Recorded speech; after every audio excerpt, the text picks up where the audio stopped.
یہاں کارگزاری پیش کی جا رہی تھی، اس کے آخر میں ہمارے مفتی صاحب نے وہ بات کہی تھی، میں بھی کہتا ہوں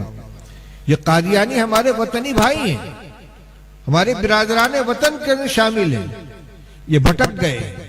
گمراہی کے شکار ہو گئے ہیں، ہم ان کو دعوت دیتے ہیں آئیں ہمارے علماء کرام سے ملاقاتیں کریں۔ دنیا کی زندگی ختم ہو جانے والی ہے، یہاں کی جو آسائشیں ان کے سامنے لائی جا رہی ہیں، جو لذتیں ان کو دکھلائی جا رہی ہیں، جو آرام ان کو دیا جا رہا ہے، جو لالچیں ان کو دی جا رہی ہیں، یہ سب یہاں ختم ہو جائیں گی، مرنے کے بعد کوئی کام نہیں آئے گا۔ میدان محشر میں بھی صفا شفاعت حضرت خاتم النبیین محمد رسول اللہ صلی اللہ علیہ وسلم کی ہمیں چاہیے، جامع کوثر آپ کے ہاتھ سے چاہیے۔ غلام احمد قادیانی نہ میزان کے قریب نظر آئے گا، نہ پل صراط پر نظر آئے گا، نہ حوض کوثر پر نظر آئے گا، نہ شفاعت کرتا ہوا نظر آئے گا۔ شفاعت کا تو وہ مرحلہ ہے کہ لوگ پریشان ہو کر حضرت آدم علیہ السلام سے لے کر حضرت عیسیٰ علیہ السلام تک ہر اولو العزم پیغمبر کے پاس جائیں گے اور کہیں گے کہ اللہ سے سفارش کری، سب کہہ دیں گے میں نہیں کر سکتا، اور آخر میں نبی کریم صلی اللہ علیہ وسلم شفاعت فرمائیں گے اور امت کا انسانیت کے بیڑا پار ہوگا۔ محشر میں ہمیں آپ کے لواء الحمد کے نیچے جمع ہونا ہے، آپ کی شفاعت کی ہمیں ضرورت ہے، آپ کے دستے مبارک سے جامع کوثر کی ضرورت ہے۔ آپ نے فرمایا تھا کہ میزان کے پاس مجھے پاؤ گے، پل صراط کے پاس مجھے پاؤ گے، حوض کوثر کے پاس مجھے پاؤ گے۔ یہ غلام احمد قادیانی وہاں کام دینے والا نہیں ہے، اس لیے میرے بھائیوں، میرے وطنی بھائیوں، بھٹک گئے ہو، آؤ پھر سے آ جاؤ، حضرت محمد رسول اللہ صلی اللہ علیہ وسلم کے دامن میں پناہ لے لو اور اپنی دنیا کی زندگی کو بھی سنوار لو، آخرت کی زندگی کو بھی سنوار لو۔ حضرت عیسیٰ علیہ السلام، حضرت موسیٰ علیہ السلام کے بعد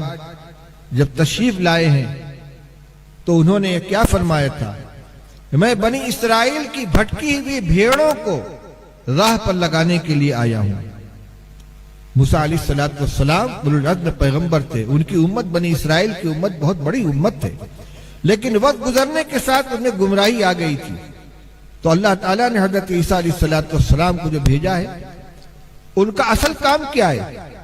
وَرَسُولًا إِلَى بَنِي إِسْرَائِيلَ أَنِّي قَدْ جِئْتُكُمْ بِآيَةٍ مِّن رَبِّكُمْ، میں بنی اسرائیل کی طرف بھیجا گیا، اور بائبل کے اندر یہ موجود ہے کہ میں بنی اسرائیل کی بھٹکی ہوئی بھیڑوں کو راہ پر لگانے کے لیے بھیجا گیا ہوں۔ میرے بھائیوں، میرے قادیانی دوستو، اس امت کے علماء کرام کو اپنا ہمدرد سمجھو، یہ تم بھٹک گئے ہو، تم کو راہ پر لگانے کے لیے آئے ہیں۔ اللہ سے دعا مانگو کہ اللہ میں ہمارے سینوں کو کھول دے، ہمیں ہدایت نصیب فرما، ہمیں ہدایت پر گامزن فرما۔ دل لگا کر اللہ سے دعا مانگو، دیکھو دل کے اندر کیا آتا ہے۔ مجھے یقین ہے کہ اگر رو کر اللہ سے ہدایت مانگو گے، دل کھل جائے گا، اللہ تعالیٰ ایمان کی توفیق عطا فرمائیں گے۔ اللہ کرے آج کا یہ اجتماع ہمارے مسلمان بھائیوں کو بھی اپنی ذمہ داریوں کا احساس دلائے، ایمان کی فکر کرنے کی توفیق عطا فرمائے، اپنی خاندان کی، اپنی ذریت کے ایمان کی حفاظت فرمائے، اور خدا کرے یہ نشأت ثانیہ اس علاقے کے اندر قادیانیت کے تابوت میں کیل ٹھونکنے کی اور جو فتنہ جس تیزی کے ساتھ پھیل رہا ہے اس کے اوپر قدغن لگانے کی میں مبارکباد دیتا ہوں حضرت مولانا ابرار الحسن صاحب اور ان کے رفقا کو، جنہوں نے بڑی محنت کے ساتھ یہ بزم سجائی ہے، اور وہی نہیں